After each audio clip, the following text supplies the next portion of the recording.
In my very last recording, I talked to you all about the concept of the eyes off, the individual zone of optimal functioning. And if you haven't watched that recording and you haven't taken that lesson, I would really recommend you go and have a look at this concept, which I've kept on the screen up here. Look.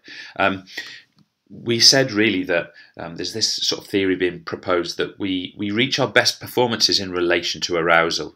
So if we want to reach our eyes off, our best performance levels, it's all based on what arousal level we hit. And that's kind of a nice theory. It's kind of clean and it helps us because it all seems a little bit understandable and fairly obvious.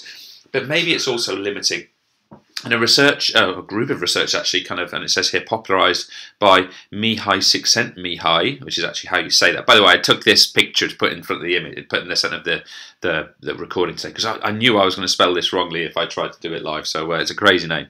But this Mihai Csikszentmihalyi, he popularised a notion called the peak flow state. And basically the idea to kind of grasp here is that the peak flow state kind of describes how we reach our best performances in terms of psychology, but it takes into account more than arousal. So I want to write that down. It's more than just arousal. It's more than just arousal. How do we get to our best performances? Well, according to Csikszentmihalyi, you need to be aware of more than just did you hit the right arousal levels. And again, a bit like we said with the eyes off idea, we really need to say the same point. This is once or twice, 1 or 2 times per lifetime that you might actually hit this thing that we're going to describe right now. This is an unusual concept to be able to achieve, and it's almost like a mystical concept. So really, in terms of peak flow, we actually describe it in really kind of mystical sense. We describe it as a heightened sense of consciousness,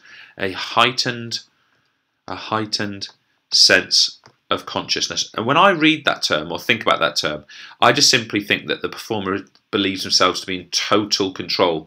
Their heightened sense of consciousness is really saying, right, whatever happens in this situation, I am in total control. So that's what we mean by this peak flow state. So let's actually have a look at some of the characteristics. We're saying once or twice, very, very rare. We'd also argue that the balance between the challenge that's required and the skill of the performer is perfect. And we describe that